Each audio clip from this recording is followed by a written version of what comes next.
Je voudrais en introduction simplement rappeler un certain nombre de choses. Ces résultats sont des résultats solides et de bonne qualité. Le résultat opérationnel reprend sa progression de l'ordre de 10%. Le résultat net total quadruple. Il y avait eu des éléments négatifs exceptionnels l'année dernière qui n'étaient pas récurrents. Il y a cette année quelques éléments positifs. Le bilan reste un bilan extrêmement solide.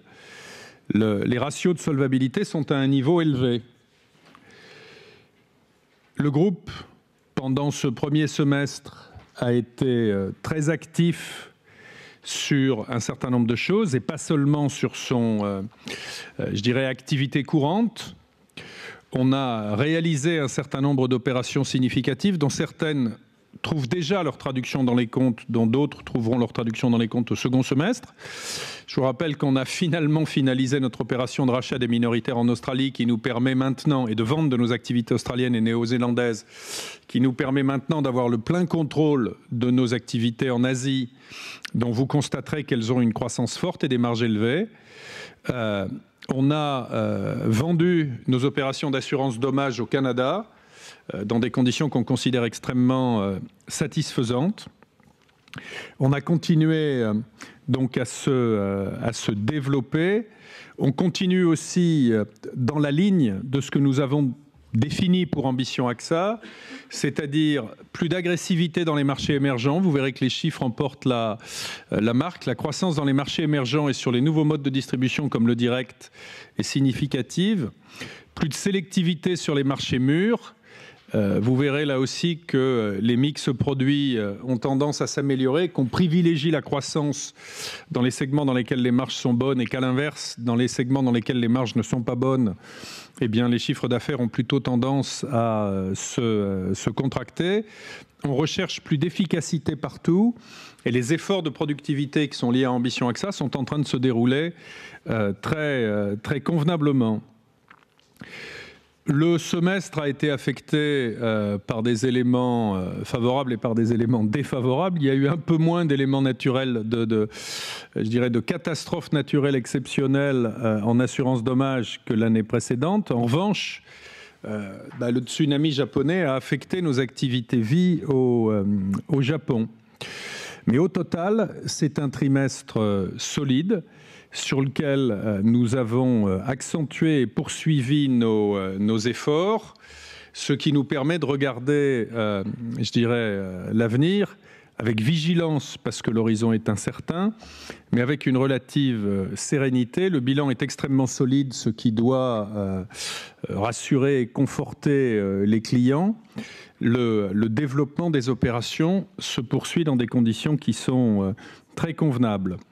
Voilà, je vais demander à Denis de venir pour commenter les chiffres de résultats dans le détail.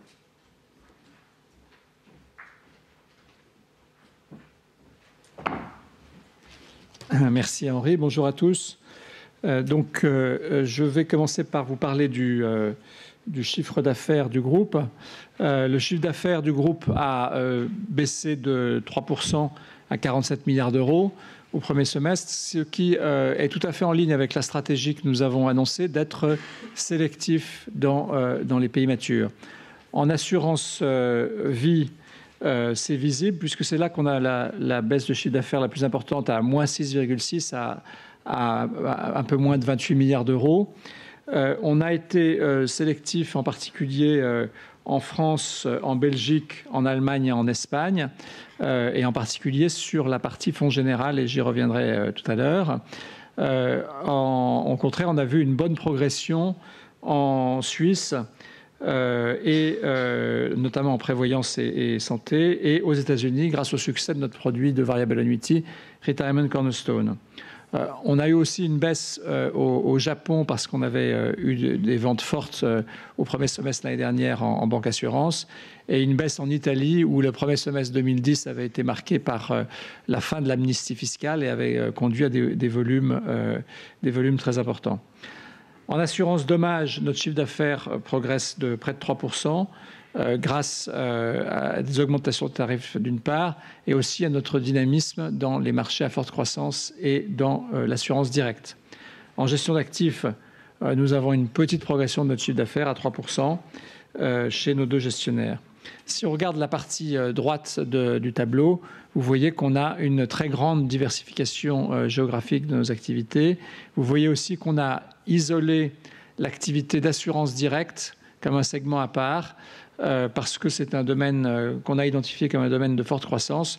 Nous sommes présents dans 9 pays et on a identifié ce segment comme un segment à part sur lequel je reviendrai tout à l'heure. Marché à forte croissance, donc on a eu une forte croissance à la fois en affaires nouvelles en assurance vie, une croissance de 11%, une croissance de chiffre d'affaires en assurance dommage de 11%, et dans le direct, nous avons eu une croissance de 9%, légèrement en dessous de notre objectif de moyen terme qui est de 12%, parce que le marché coréen était un peu difficile l'année dernière et cette année en raison d'un blocage des prix. On est sorti du blocage des prix, on a du coup augmenté les tarifs relativement fortement et on a perdu un peu de chiffre d'affaires, mais la situation est en train de se redresser. En revanche, dans d'autres pays comme l'Italie, la Pologne, la France ou le Japon, on a connu une très très bonne progression de nos activités.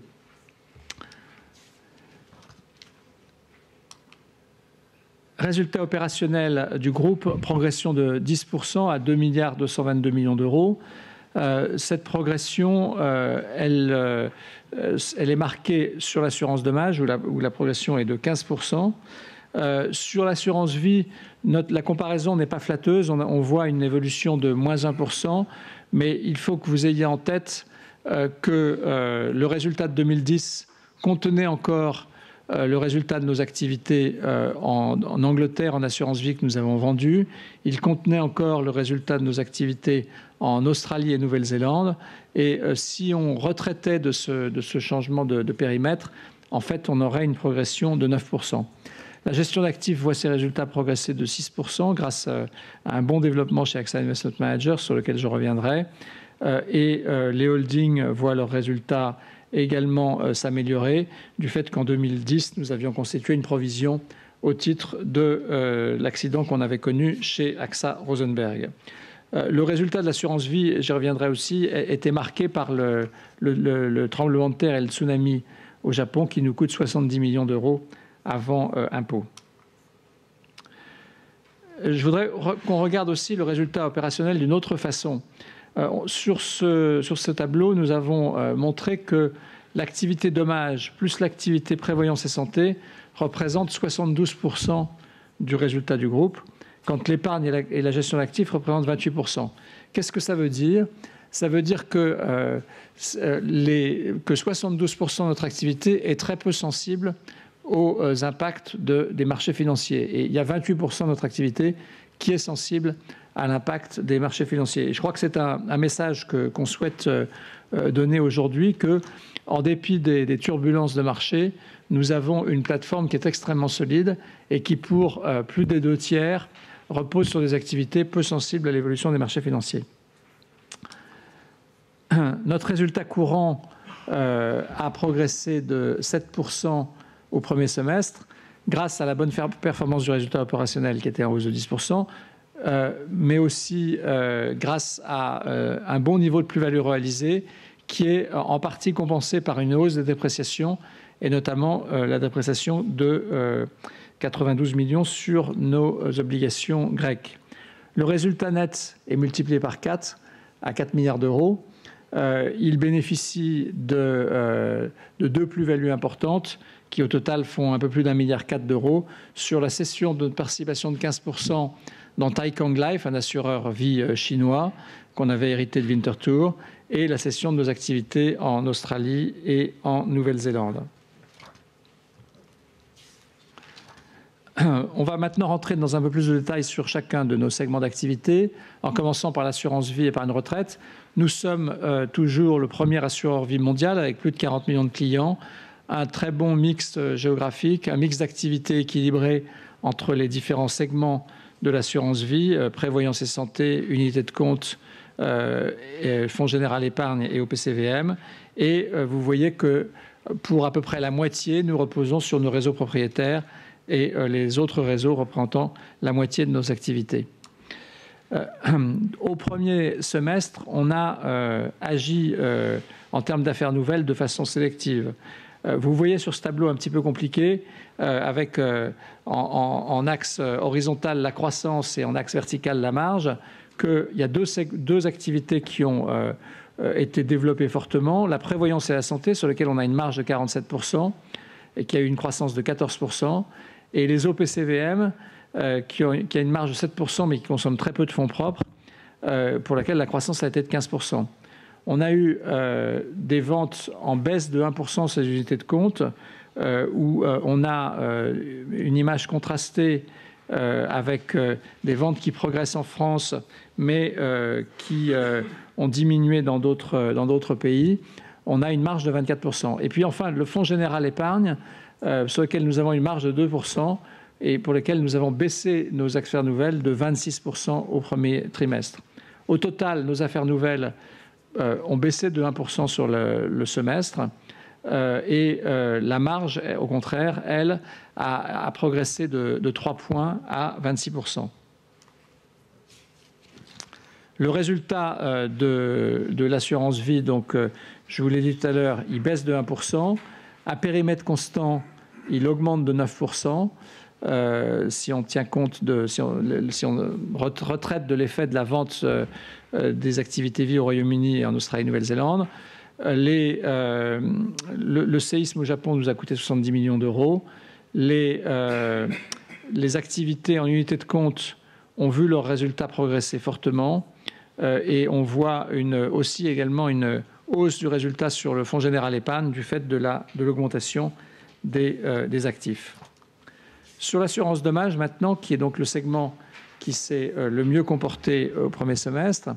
Donc, on est le 3e assureur dommage mondial avec plus de 55 millions de clients, et on est de plus en plus un assureur dommage important dans les pays émergents, et on est également un assureur direct de plus en plus important avec cette présence dans 9 pays que j'ai évoqués. Notre chiffre d'affaires a progressé de 2,7%, avec une image contrastée, progression forte sur les particuliers avec 3,7% de progression, une hausse moyenne des tarifs de 4,4%, une réduction des montants assurés, une réduction des garanties, parce que les clients dans une période de crise ont tendance à chercher des primes plus basses. On a une progression sur les entreprises qui est de 1% seulement. La hausse des tarifs est de 2%, mais on a été plus sélectif dans la souscription, et donc on a laissé partir un certain nombre de contrats. Sur le segment des particuliers, on a gagné près de 800 000 nouveaux clients. Et ces nouveaux clients, on les a gagnés aussi bien dans les pays mûrs, principalement en Allemagne, que dans le direct ou dans les pays émergents. Et sur le segment entreprise, on avait connu une baisse de notre chiffre d'affaires dans les semestres précédents. Là, on retrouve le chemin de la croissance. Notre ratio combiné, qui est comme vous le savez, le rapport des frais généraux et du coût des sinistres divisé par les cotisations que nous recevons, s'est amélioré. Il est passé de 98,6% à 97,2%, donc une amélioration de 1,4 point. Vous savez qu'on le regarde en deux morceaux, ce ratio combiné. Le ratio combiné de l'exercice courant, qui est à 99,2, donc en dessous de notre objectif de 100% pour cette année. Donc on a fait mieux. On a fait mieux grâce en particulier au fait qu'on n'a pas eu de catastrophe naturelle sur le premier semestre. Et puis les bonus sur les exercices antérieurs, donc le fait que les sinistres des exercices antérieurs ont été provisionnés de façon prudente, nous donne 2 points de moins, donc 97,2 au total. Donc un très bon résultat sur le ratio combiné. Ça donne un résultat opérationnel de 15% en progression, et avec un résultat financier qui est stable, donc qui est dans ce résultat opérationnel. Vous voyez une progression assez forte de ce résultat opérationnel en France, dans l'Europe du Nord et en particulier en Allemagne, et également en Asie, et une progression également forte du résultat, même s'il est encore petit, du résultat opérationnel de l'assurance directe. Passons maintenant à la gestion d'actifs. Donc, vous savez que nous avons 2 gestionnaires d'actifs chez AXA, AXA Investment Managers, que nous contrôlons à 100%, et AllianceBernstein, que nous contrôlons à 60%. AXA Investment Managers est plus centré sur l'Europe, même s'il a des activités dans le reste du monde. AllianceBernstein, plus sur les États-Unis et l'Asie, avec une dominance de la gestion obligataire et des alternatifs chez AXA Investment Managers, et une dominance de la gestion action chez AllianceBernstein, qui a néanmoins cherché ces dernières années à se diversifier vers la gestion obligataire et vers les alternatifs. L'évolution des actifs sous gestion est défavorable au premier semestre, avec 2 effets notables. Une décollecte nette de 24 milliards d'euros, qui est principalement concentrée, enfin qui est entièrement concentrée chez AllianceBernstein, avec une collecte positive d'1 milliard chez AXA Investment Managers. Et puis un effet de change du fait que l'euro s'est apprécié par rapport au dollar et qu'une partie des actifs que nous gérons sont en dollars. Si on regarde un peu plus en détail cette décollecte, chez AXA Investment Managers, on a une image contrastée. Vous voyez une décollecte qui se poursuit chez AXA Rosenberg à hauteur de 3 milliards d'euros. On peut penser que c'est la fin de la décollecte chez AXA Rosenberg parce que, comme vous vous en souvenez peut-être, nous avons eu une erreur de programmation informatique qui a donné lieu à un accord avec la SEC et à une compensation à nos clients que nous avons annoncé en janvier de cette année. On a eu encore un peu de décollecte après cette annonce parce qu'il y a certains clients qui étaient probablement restés juste pour savoir à quelle compensation ils avaient droit. Mais comparé aux années précédentes, la décollecte est faible. On a une collecte plus fortement positive dans les autres expertises, en particulier les actions d'AXA Framlington, les obligations d'AXA Fixed Income et la gestion et le private equity d'AXA Private Equity. Chez AllianceBernstein, on a une décollecte sur les actions qui est très forte, à 42 milliards et demi de dollars, et on a une collecte positive sur les obligations et sur les alternatifs. Je vous disais que AllianceBernstein se développe dans les autres expertises. Le sujet maintenant, c'est de voir à quel rythme la progression de la collecte sur les obligations et les alternatifs va pouvoir compenser la décollecte sur les actions qui risque de continuer encore un peu dans les semestres qui viennent, du fait en particulier que sur la gestion institutionnelle, on est sur le marché de ce qui s'appelle le defined benefit aux États-Unis, donc les retraites par répartition, et que ce segment de marché est un segment en décroissance, en décollecte nette, donc ça affecte la décollecte de AllianceBernstein. Mais on peut aussi espérer qu'à partir de la fin de cette année, la performance sur 3 ans en relatif, après la très mauvaise performance de 2008, s'effacera et donc qu'on retrouvera une situation plus favorable. Les actifs gérés sont restés stables en gestion d'actifs et le chiffre d'affaires est en progression de 3%, principalement chez AXA Investment Managers, mais aussi chez AllianceBernstein, du fait d'une progression des commissions de distribution et de commissions de performance également chez AXA IM. Au total, sur la gestion d'actifs, le résultat progresse de 6%. Là encore, une image contrastée, progression du résultat de 25% chez AXA IM, tandis que le résultat baisse de 15% chez AllianceBernstein, du fait de l'augmentation des coûts de distribution principalement. Quelques mots maintenant sur le bilan au premier semestre. Le bilan reste extrêmement solide. Nos capitaux propres diminuent un petit peu du fait à la fois du versement des dividendes, des mouvements de change, de la baisse des plus-values latentes et surtout de la transaction AXA APH, parce que sur l'acquisition de la partie asiatique, nous constatons un goodwill de 2,5 milliards du fait que nous contrôlions déjà cette société de façon majoritaire. Ce goodwill de 2,5 milliards est directement déduit des fonds propres. Notre ratio de solvabilité 1 progresse de 4 points à 186%. Notre ratio de solvabilité 2, qu'on appelle solvabilité économique, qui correspond à notre modèle interne, qui est en cours de validation dans la perspective de solvabilité 2, progresse de 6 points à 184%. Notre ratio d'endettement, enfin, est stable à 28%. Il serait en réduction de 2 points à 26 si on prenait en compte la vente de nos activités canadiennes. Vous savez que nous avons annoncé cette vente le 31 mai dernier. La conclusion, enfin la réalisation après recueil des approbations réglementaires devrait intervenir avant la fin du mois de septembre. Et à cette date, on aurait donc un ratio d'endettement ramené à 26 points. Donc on a un bilan qui est de plus en plus solide au milieu de cette tourmente financière. Si on regarde maintenant le fonds général d'AXA, donc on s'aperçoit que notre allocation d'actifs a peu changé. Les obligations représentent 82% du total. Le cash 5%, les actions cotées 4%, l'immobilier 5% et les alternatives 3%. Le montant total de l'actif général a peu bougé, 435 milliards contre 441, avec des effets de périmètre, notamment le fait qu'on ait cédé nos actifs, enfin qu'on ait annoncé la cession de nos activités canadiennes, fait qu'on les a mis dans un segment discontinued, donc ça n'apparaît pas ils n'apparaissent plus dans ce tableau. On a une collecte positive dans le fonds général de 2 milliards en assurance vie et une collecte positive en assurance dommage également. On a des mouvements de change défavorables du fait de l'appréciation de l'euro contre principalement le dollar et le yen.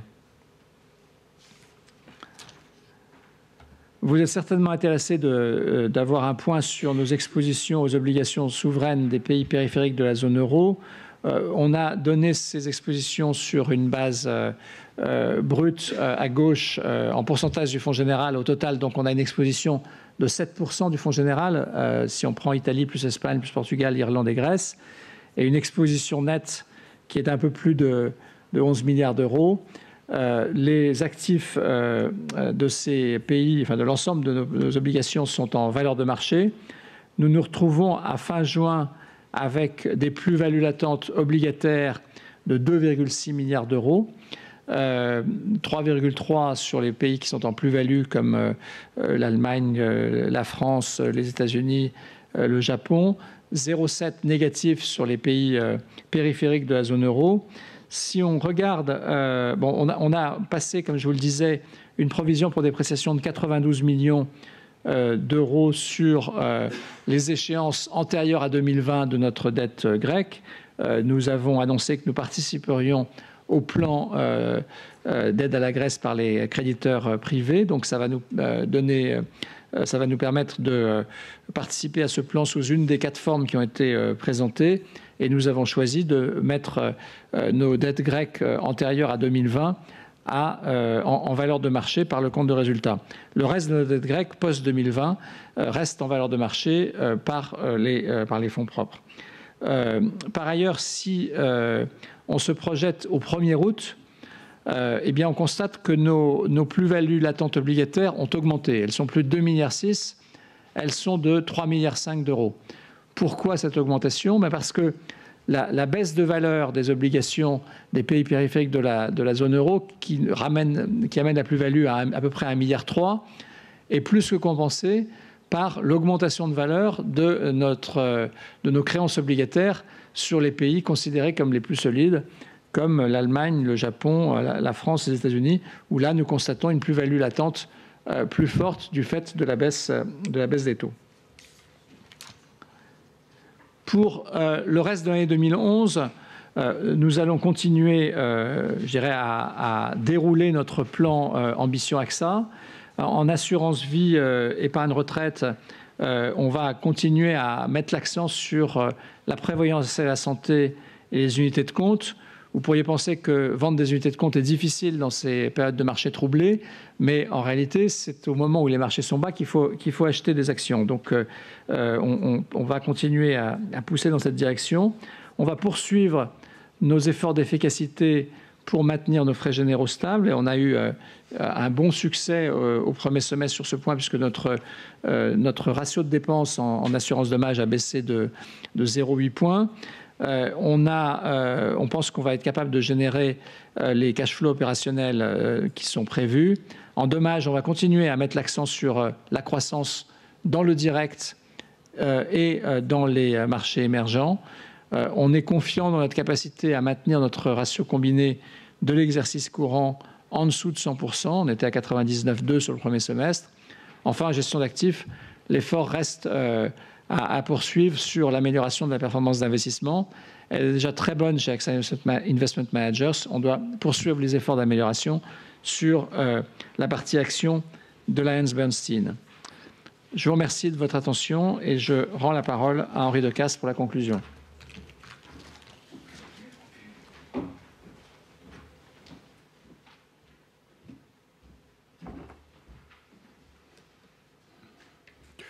Je crois que j'ai rien à rajouter, sinon pour rappeler que les chiffres sont solides et qu'on va continuer dans la ligne de ce qu'on a défini dans le cadre d'Ambition AXA. On va maintenant répondre à vos questions. Denis Duverne, François Pierson qui est là au premier rang et moi. Donc y a-t-il des questions dans la salle? Oui, on va vous apporter un micro.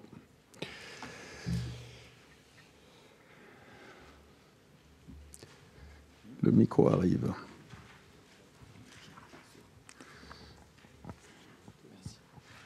Oui, bonjour, Thomas Urbain de l'AFP. Je voulais juste savoir si vous aviez la charge brute sur les dépréciations pour la Grèce avant oui, participation et impôts. Et par ailleurs, quel impact ça avait sur la PPE, c'est-à-dire de combien elle était après la participation.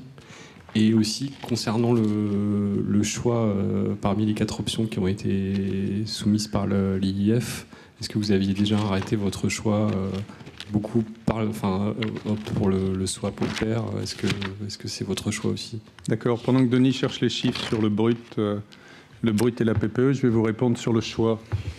L'option qu'on a prise sur le provisionnement de la Grèce, qui est le mark-to-market sur les échéances antérieures à 2020, et qui est parfaitement conforme à ce qu'est l'esprit et la lettre du plan qui a été arrêté, nous laisse la possibilité de choisir entre les différentes modalités d'échange. Alors ensuite, il faut regarder société par société, bilan par bilan, à l'intérieur du groupe, ce qu'est le bon choix dans l'intérêt des assurés et des actionnaires. Et il peut être différent d'un endroit à l'autre. Donc ce sera, je dirais, en fonction de l'intérêt économique et commercial. Et on a pris la solution qui était la plus conservatrice et qui nous laissait le plus de liberté de manœuvre dans le choix le moment venu. Donc sur la Grèce, la provision avant impôts et participation des assurés est de 224 millions d'euros. Et vous retrouveriez ça à la page 41 de la présentation aux investisseurs, la présentation complète. Sur la PPE, au total, elle est de 15 milliards d'euros sur le groupe. C'est vraiment un point de détail pour nous.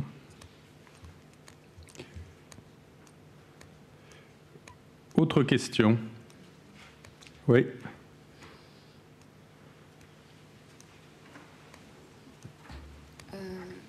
Oui, bonjour. J'aurais effectivement 3 questions. Dans un premier temps, par rapport justement à la robustesse des résultats, on voit effectivement qu'on entre alors selon justement Frédéric Oudéa, par exemple hier de Société Générale, dans une véritable rupture en termes de conjoncture, donc avec un horizon plus incertain. On voit que vos résultats ont bénéficié de plus-value des cessions, donc ce sont des éléments exceptionnels, mais que parallèlement on a une décollecte en gestion d'actifs et on a une assurance vie qui souffre, notamment en France, avec une collecte justement nette en baisse de 46% depuis le début de l'année. L'idée, c'est de savoir sur quel moteur vous envisagez de vous appuyer plus particulièrement, et surtout, est-ce que cet horizon incertain ne vous fait pas plus peur que ça, entre guillemets. Voilà. Ça, c'est la première question, avec un détail sur l'assurance vie en France, si c'est possible. Et j'ai pas très bien compris votre exposition globale, en fait, à la dette grecque. Donc, avant 2020 et après 2020, en fait, j'ai pas très bien compris le chiffre en question. Merci. D'accord. Oui, sur le premier point, bon, l'environnement, il est incertain, mais je crois qu'il faut rester raisonnable et regarder ce qu'est la réalité de nos métiers. Alors, vous soulignez sur le résultat net total qu'il bénéficie d'éléments positifs. Il avait souffert d'éléments négatifs l'année dernière. Je crois qu'il est important de regarder le résultat opérationnel. Le résultat opérationnel, il progresse de façon solide. Il progresse de 10%. Ensuite, il faut regarder les métiers du groupe. Le dommage connaît une croissance du chiffre d'affaires, une croissance de ses résultats, dans les pays mûrs comme dans les pays émergents. L'assurance vie, au sens large, elle est constituée de deux éléments. La prévoyance et la santé, dont le développement est indépendant de la situation des marchés financiers, très largement. Vous n'achetez pas plus ou moins d'assurance santé en fonction de ce qu'est le niveau de la bourse. Bon. Et puis la partie qui est liée à l'épargne. Sur l'assurance santé et la prévoyance, les affaires nouvelles augmentent de 14%, les marges sont de plus de 40%. Bon. Sur la partie épargne, il y a deux segments dans la partie épargne. Il y a les unités de compte et il y a les fonds généraux. On a décidé d'être beaucoup plus sélectif en matière de chiffre d'affaires sur les fonds en euros. Pourquoi? Parce qu'ils ne dégagent pas pour nous des marges satisfaisantes. Donc ce n'est pas une mauvaise nouvelle de voir le chiffre d'affaires dans ce segment-là se contracter. Ça veut simplement dire qu'on libère du capital, qu'on met sur des segments plus rentables. Et sur la partie en unité de compte, malgré des marchés qui n'ont pas été phénoménaux, on l'a stabilisée et elle produit de bonnes marges. Donc je ne suis pas aussi négatif que vous sur ces sujets-là. C'est-à-dire, je crois qu'il faut rester raisonnable. Oui, l'environnement est incertain et c'est le sens des remarques qu'a fait Frédéric Oudéa. Dans notre métier, sur la partie assurance dommage, nous voyons plutôt des raisons de penser que la situation est bonne. Les ratios combinés s'améliorent. Le chiffre d'affaires continue de progresser. Il progresse vite dans les pays émergents. Il progresse un peu moins vite dans les pays matures, mais il progresse quand même. Et sur toute la partie assurance vie, épargne, asset management, toute la partie santé et prévoyance continue à connaître une croissance forte. Toute l'activité qui est dans les pays émergents continue à connaître une croissance forte. Le point sur lequel on est plus sélectif en matière de chiffre d'affaires sont les fonds généraux. Et c'est pas forcément mal. Donc oui, l'horizon est incertain. Non, je ne crois pas qu'il faille devenir complètement noir. Sur la Grèce, peut-être pour vous apporter une explication complémentaire et faire la différence entre avant 2020 et après 2020.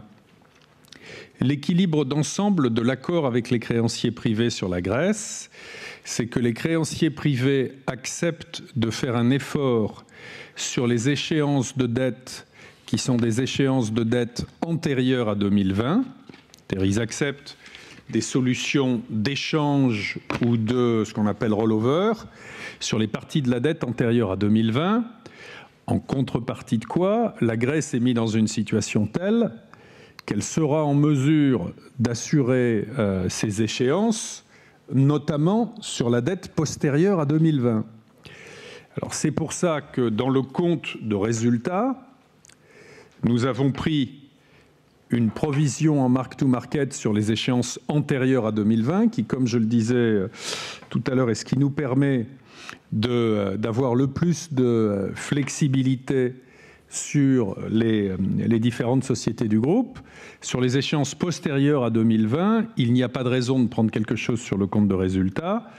Je vous rappellerai que dans le bilan, pour les calculs de solvabilité, la totalité de la dette grecque, comme l'ensemble d'ailleurs des dettes, est en mark-to-market.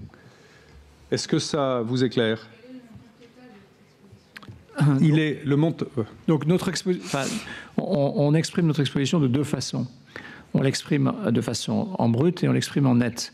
Pourquoi est-ce que c'est pertinent pour nous de l'exprimer en net? Puisque c'est parce que une large partie de notre exposition se trouve dans les fonds généraux vie, aux côtés d'autres actifs qui sont en plus-value quand ces actifs-là sont en moins-value. Donc notre exposition nette sur la Grèce, elle est de 300 millions d'euros. Notre exposition de brut, elle est d'1,5 milliard, 560 millions sur les maturités antérieures à 2020 et 960 millions sur les maturités postérieures à 2020. Mais notre exposition nette est toujours de 300 millions. Il y avait une question par là, je crois. Oui, bonjour, Christian Plum de Reuters. Je voudrais savoir si vous pouvez expliquer un peu sur la stratégie en général des acquisitions. Vous avez dit que la croissance aux pays émergents est beaucoup plus forte que les autres économies. Donc, s'il y a des autres projets de faire des acquisitions dans des pays émergents et spécifiquement, ING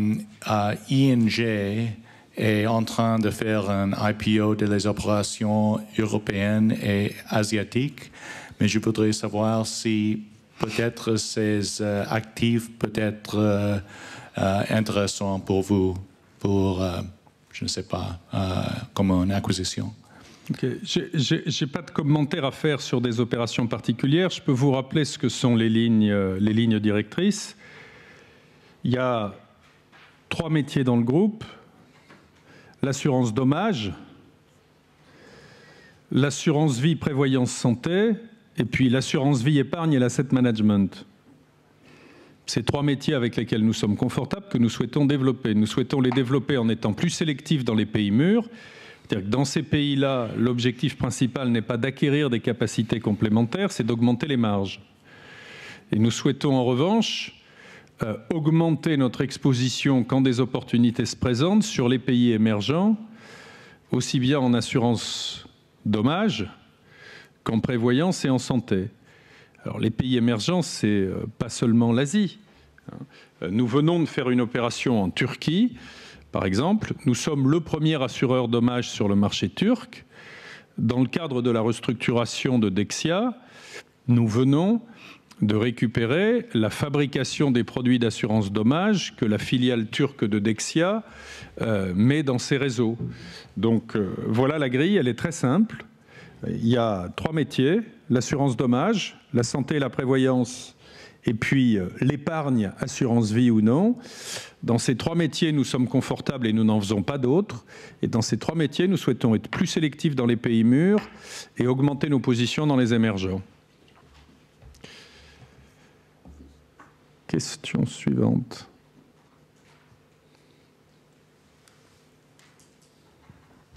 Laura Faure, La Tribune.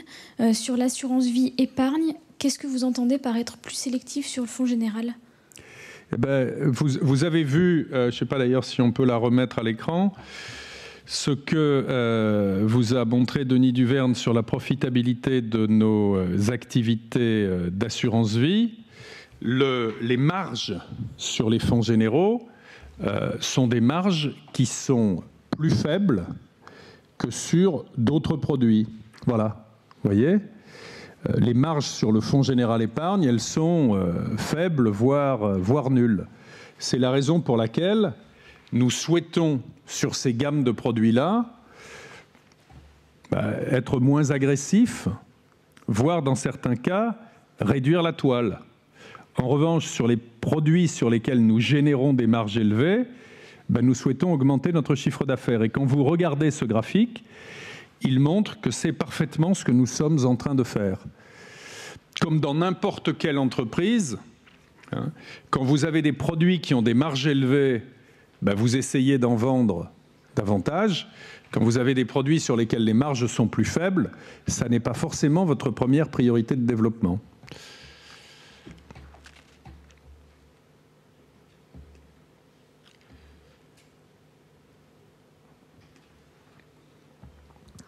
Oui. Oui. Je sais pas, Laurent Thévenin, les Échos. Une question en assurance dommage, est-ce qu'il faut s'attendre à une poursuite de la hausse des prix pour les particuliers comme pour les entreprises? François, tu veux répondre? François, comme patron de la ligne dommage sur l'ensemble du groupe, va vous éclairer. En ce qui nous concerne, pour le second semestre, on a un effet mécanique de continuation de hausse des prix. Pourquoi? Parce qu'au premier semestre, on a augmenté nos prix au total au premier trimestre du premier semestre. Hein, c'est un peu compliqué. On a augmenté nos prix de 3%.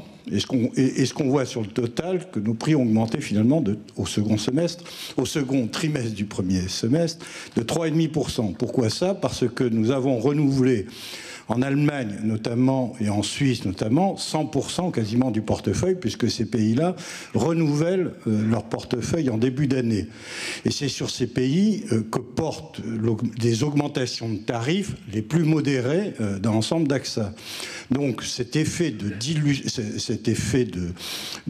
pays qui portent des petites augmentations de tarifs, entre guillemets, hein, et y compris les commercial lines aussi d'une manière générale, mais cet effet va être dilué au fil du temps dans les mois qui viennent, puisque là, dans les échéances qui arrivent, portent sur des lignes de business ou des pays qui ont eu des augmentations de tarifs plus fortes. Donc à la sortie, mécaniquement, on a une hausse des prix qui va traverser la période, qui va se confirmer. Ça, c'est la première chose. La deuxième chose, ce qu'on voit, c'est qu'il y a encore des places dans certains pays pour augmenter les prix, notamment en Allemagne et en Belgique. Je dis, c'est pas forcément cette année qu'on va le faire. Et la troisième chose qu'on peut voir, c'est qu'on est au total sur des portefeuilles en apport net positif, hein, puisque Denis l'a montré, donc on est plutôt dans le marché, même si on considère souvent qu'on a tiré les premiers, quoi. Autre question? Le micro ne marche pas, non? Je sais pas. Enfin, on vous entend, mais c'est simplement pour les autres. Oui, voilà, ça marche. Marc Michaud d'Expansion. Je voulais savoir par rapport à la partie directe, c'est vrai que vous annoncez plutôt une activité sur laquelle vous espérez faire des relais de croissance. Est-ce que vous pouvez nous en parler un peu plus? Oui. Quels sont les pays concernés? De quelle manière vous développez? Est-ce que c'est sous la marque AXA ou sous d'autres marques? Et est-ce que cette stratégie conduit à des acquisitions? Ouais. Alors, comme les chiffres le montrent, l'activité directe est un vrai relais de croissance. C'est une nouvelle forme de distribution. En dommage, on a une croissance de 9% du chiffre d'affaires sur le premier semestre. Un tout petit peu inférieur à ce que sont nos objectifs de long terme, parce que sur le marché coréen, il y a eu un blocage des prix pendant un certain temps qui a fait prendre un peu de retard au chiffre d'affaires et c'est en train de se corriger. Donc c'est une activité qui est un vrai relais de croissance parce qu'il y a de plus en plus de gens, notamment dans les nouvelles générations, qui cherchent à s'assurer sur des produits simples par ce type de distribution. Nous sommes un acteur mondial très important. Nous avons une activité en France qui n'est pas sous la marque AXA, qui est sous la marque Direct Assurance, mais nous avons des activités dans d'autres pays qui sont tantôt sous la marque AXA, tantôt sous des marques différentes. C'est un choix local en fonction de ce qu'est la présence d'AXA sur le marché considéré en matière de réseau traditionnel. Bon, par exemple, en Italie, ça s'appelle Quixa. En Espagne, ça s'appelle Direct Seguros, parce que ce sont des pays dans lesquels nous avons une distribution traditionnelle classique. Et là, nous souhaitons être multidistribution et nous ne souhaitons pas fragiliser nos réseaux traditionnels. Dans un pays comme le Japon, là, comme nous n'avons pas d'activité dommage par des réseaux traditionnels au Japon, c'est sous la marque AXA, comme en Corée, par exemple. Donc voilà, je crois, ce qu'on peut dire pour le direct, qui est une activité qui se développe bien en chiffre d'affaires, qui évolue bien également en matière de profitabilité, parce que si vous regardez l'évolution des ratios combinés, et malgré le fait que ce sont des affaires relativement récentes et à développement important, ce qui en général en assurance dommage pour les premières années, se traduit par des ratios combinés qui sont des ratios combinés élevés, à la fois parce qu'il faut, pour que les résultats s'améliorent, que les portefeuilles vieillissent, et puis parce qu'on a des frais généraux élevés quand les portefeuilles sont encore au départ de taille faible. Ben, malgré ça, on a une amélioration assez sensible des ratios combinés sur le direct. Et on est dans une situation qu'on considère satisfaisante. C'est une des branches d'activité du groupe, un des modes de distribution sur lesquels on pense qu'on a des développements significatifs possibles. Ça ne signifie pas qu'on croit moins à nos réseaux traditionnels. Comme vous l'avez vu, nos réseaux traditionnels en assurance dommage, ils fonctionnent bien. Dans les pays matures comme dans les pays émergents, on a gagné des clients. Si vous regardez la Turquie, qui est un pays dans lequel on a essentiellement des réseaux traditionnels, on y a gagné plusieurs centaines de milliers de clients. Mais je crois que la force de notre modèle, c'est d'être capable de faire coexister des modes de distribution nouveaux avec des modes de distribution traditionnels. On dirait que vous êtes uniquement sur 9 pays. Enfin, uniquement. Quels sont les pays sur lesquels vous avez une volonté de oui, c'est une bonne question. Mais il faudra peut-être d'ailleurs qu'un jour on fasse une présentation plus détaillée de nos activités de direct. On n'a pas l'ambition d'être partout en direct parce qu'il faut que les marchés aient une taille minimale pour que ça fasse du sens. Donc il faut aller en priorité sur les grands marchés. Sur des pays, en assurance dommage traditionnelle, on doit être dans plus d'une cinquantaine de pays, de taille inégale. La priorité en matière de lancement du direct, c'est d'être quand même sur des marchés de plusieurs dizaines de millions d'habitants. Je vais prendre un exemple tout bête. Quand vous êtes dans un pays de moins de 10 millions d'habitants entre guillemets multilinguistiques, c'est plus compliqué parce que les effets d'échelle sont difficiles à obtenir. Quand vous êtes dans un pays de 50, 60, 80, 100 millions d'habitants, c'est plus facile. Voilà. Question suivante. Bonjour, Fabio Benedetti, agence Bloomberg, je suis là. Bonjour. Bonjour. Bonjour. J'aurais deux questions en fait. La première concerne vos créances en fait sur les pays de la périphérie de la zone euro. D'ailleurs, c'est intéressant de voir que dans votre définition de la périphérie, il rentre aussi l'Italie et l'Espagne. Alors, est-ce que la crise est en train de faire bouger? Ça n'est pas notre définition, c'est la définition que vous avez retenue. Très bien. Et en tous les cas, est-ce que vous avez réduit les expositions sur l'Italie et l'Espagne, ou est-ce que vous êtes en train de les réduire depuis le début de l'année? Et puis la deuxième question, c'est sur vos résultats rassurent, vous confirmez les objectifs. Est-ce que c'est vrai aussi pour la gestion d'actifs, en particulier sur 2011? Est-ce que vous pouvez être à l'équilibre en termes de new money? Est-ce que vous maintenez pour 2012 le 4 à 5% d'augmentation? Merci. Alors, sur l'exposition à la périphérie, on vous en a donné le détail.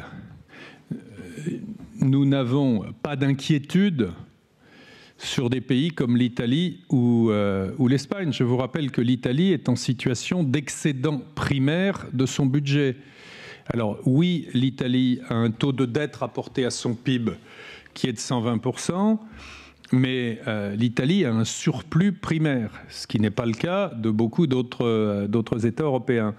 Et l'Espagne a pris des mesures d'ajustement assez sévères dont nous pensons qu'elles vont continuer à produire leurs effets. Sur les effets comptables, dans le bilan et les comptes d'exploitation du groupe de la dette périphérique, Denis les a rappelés. Je voudrais juste vous faire observer quelque chose de simple, c'est que la zone euro, c'est un tout. À l'intérieur de cette zone, le poids des expositions relatives aux pays d'un côté comme la France et l'Allemagne, ou les Pays-Bas et le Benelux, et de l'autre, l'exposition aux pays plus méditerranéens, a une importance sur l'évolution des chiffres.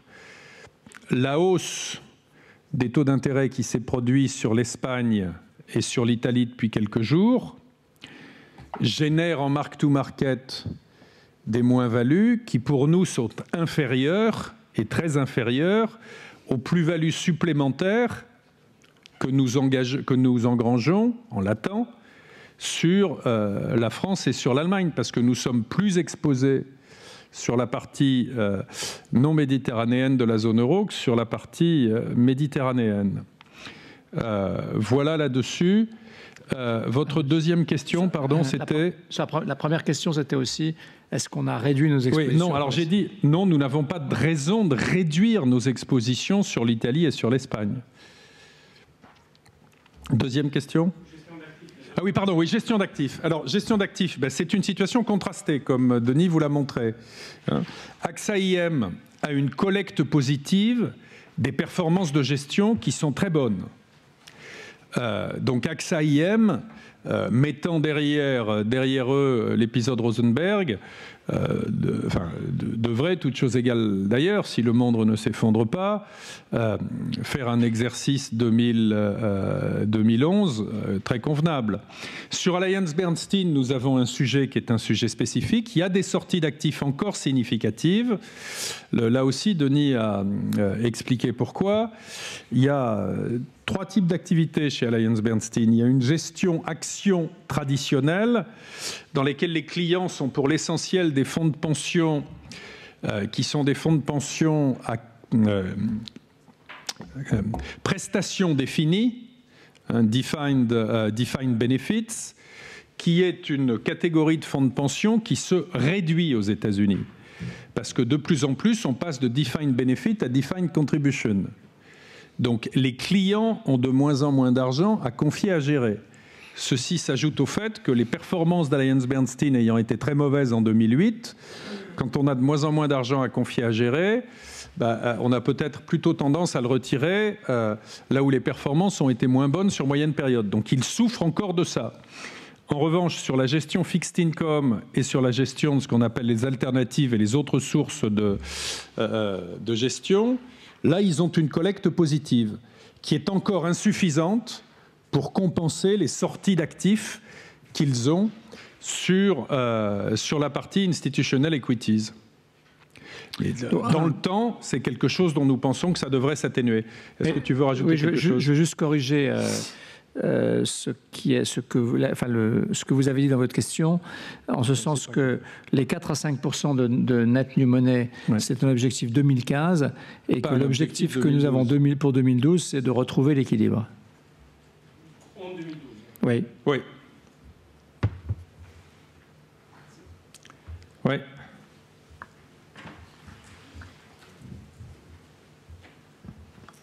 Sur l'allocation d'actifs, vous aviez évoqué, je crois, il y a quelques semaines, le fait que vous aviez tranquillement réorienté légèrement vers les obligations corporate. Là on est sur un tassement très net des rendements sur le Bund et l'OAT. Est-ce que du coup, vous allez peut-être un petit peu moins à ces émissions et vous privilégiez justement les corporates, ce qui pourrait peut-être changer un tout petit peu à la marge votre allocation? Bonne question. Effectivement, on réoriente vers les corporates puisque on considère que les risques corporates, en particulier sur la zone euro, sont de bonne qualité en ce moment. Ceci dit, vous l'avez vu au premier semestre, on a eu 2 milliards d'euros de cash flow positif dans le general account, donc ce n'est pas des mouvements qui vont être spectaculaires en termes de pourcentage d'ici la fin de l'année. Oui. Une question plus macro sur la Grèce. Beaucoup d'économistes ont déjà déclaré que le deuxième plan de sauvetage sera insuffisant. Et je me demandais quels étaient les pronostics d'AXA, enfin vos économistes, et ce que vous-même vous en pensez. Vous savez, beaucoup d'économistes se sont trompés sur beaucoup de choses depuis 4 ou 5 ans. Donc, nous, on considère que le plan qui a été annoncé la semaine dernière est franchement un pas dans la bonne direction, à la fois par l'extension des mécanismes européens qu'il prévoit, qui sont des étapes assez fondamentales, par le fait que les créanciers privés acceptent de faire un effort et par le fait que les Grecs ont confirmé leur volonté de faire des efforts très significatifs.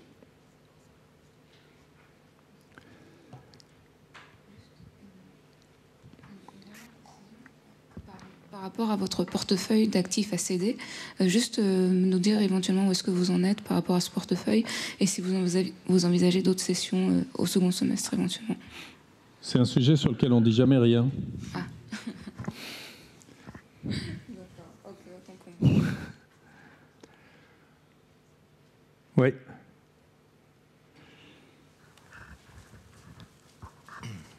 Merci, M. Moussani, journal italien Il Sole 24 Ore. J'aurais une question en fait qui n'a rien à voir avec les résultats semestriels. C'est-à-dire sur le financement de la dépendance. Puisque vous avez bien sûr des contacts avec les pouvoirs publics sur ce sujet, je voulais savoir où l'on est avec la réflexion que le gouvernement est en train de faire sur ce sujet et qu'est-ce que vous en pensez. Merci. Merci de cette question sur un sujet qui nous tient particulièrement à cœur. Il y a des réflexions sur le sujet de la dépendance. Vous avez vu que les décisions ont été reportées à l'automne. Je crois qu'il faut distinguer deux choses, le court terme et le long terme. Il y a probablement un certain nombre de mesures techniques à prendre sur le court terme. Puis il y a certainement une réforme de fond à faire pour le long terme. Pour le long terme, notre position n'a pas changé et nous pensons qu'elle est confortée par les évolutions récentes.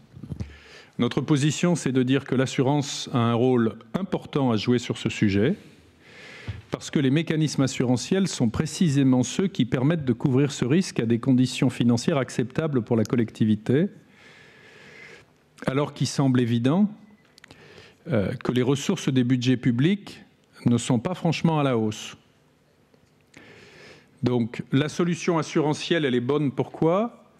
Parce que c'est une solution qui permet de mettre en jeu la solidarité nationale. Si vous vous assurez contre ce risque, eh bien ça permet en mutualisant, en ayant une assurance universelle, ça permet de réduire le coût.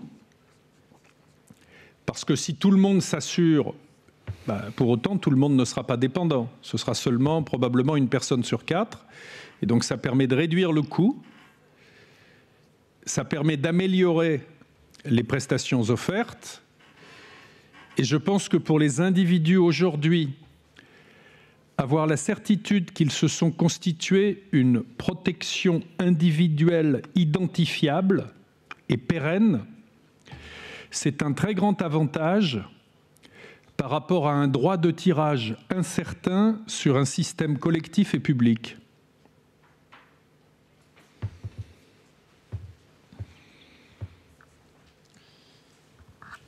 Quand vous parlez du rôle clé de l'assurance, ça veut dire que vous envisagez une assurance obligatoire, une loi qui impose une assurance obligatoire. Nous disons, nous n'aimons pas employer le terme obligatoire, nous disons universel.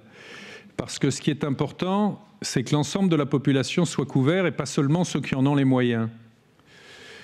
Et c'est bien un mécanisme assurantiel qui permet d'assurer la solidarité, qui permet de constituer des réserves, qui permet d'améliorer les prestations.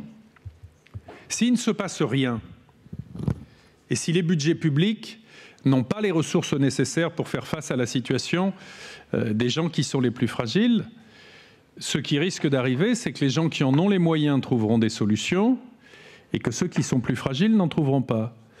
Donc nous avons mis sur la table un certain nombre de propositions pour en débattre. Nous restons convaincus qu'elles vont dans le sens de l'histoire.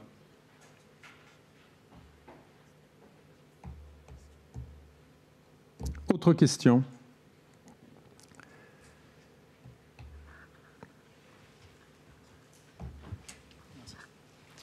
Mathieu Pechberti, journal du dimanche.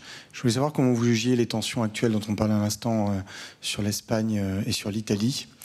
Sur les marchés, vous disiez pas inquiet, mais en même temps la réalité des marchés est là. Et je voulais savoir comment vous jugiez également les efforts budgétaires français. Et si vous étiez, on va dire, ministre des Finances, qu'est-ce que vous préconiseriez comme mesure à prendre? Merci. Alors, je ne suis pas ministre des Finances et cette réunion est une présentation des résultats semestriels, pas un commentaire, pas une réunion de commentaires sur les politiques gouvernementales.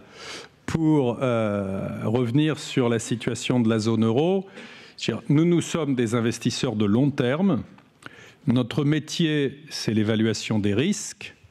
Et notre métier, c'est de prendre des risques raisonnables à long terme. Quand nous regardons ce qui se passe sur la zone euro, mais pas seulement sur la zone euro, parce que les États-Unis ne sont pas non plus dans une situation qui, en matière de dette publique, est une situation totalement réjouissante. Il nous semble qu'il y a un certain nombre de mécaniques de fond qui se mettent en place. Je crois que ce n'est pas un secret de dire que depuis plus de 30 ans, les États développés ont soutenu leur croissance en augmentant leurs dettes et pour certains d'entre eux leurs prélèvements, que ceci c'est un pacte faustien, c'est-à-dire un pacte avec le diable, qu'un jour le diable sonne à la porte pour exiger le paiement de sa note. Nous nous en rapprochons. La bonne nouvelle, c'est qu'il y a une solution. La solution, c'est de ramener le niveau des dépenses à quelque chose qui est soutenable. Alors, il y a des États qui ont encore des marges en matière d'augmentation des prélèvements, comme les États-Unis, parce qu'ils ont des prélèvements plus bas que les autres. Il y a des États qui n'ont pas cette ressource-là, mais je pense que ce à quoi on va assister dans les années qui viennent, et c'est vrai qu'il y a une période d'ajustement un petit peu difficile, c'est une vraie réflexion sur le niveau de dépenses des États. Le niveau de dépenses des États, c'est comme le point mort d'une entreprise. Quand il est trop élevé, il nuit à la compétitivité. Donc il faut le baisser. Voilà. Et quand vous regardez les efforts qui ont été faits depuis 2 ans par l'Espagne, par l'Italie, ce sont des efforts très sérieux. Alors évidemment, ça ne produit pas ces effets dans les 6 mois, même dans l'année. Mais structurellement, ça va plutôt dans le bon sens.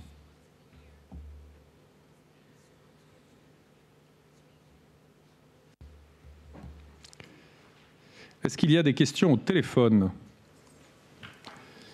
Nous avons une question. Est-ce que votre stratégie implique que vous ne ferez plus jamais d'acquisition dans les pays matures?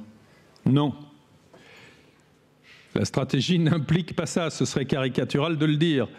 Il y a des segments de marché qui se développent dans les pays matures. Si vous regardez le direct dans les pays matures, il se développe. Si vous regardez un certain nombre de spécialités en matière de gestion d'actifs dans les pays matures, elles se développent. Donc je pense qu'il faut être plus nuancé que ça.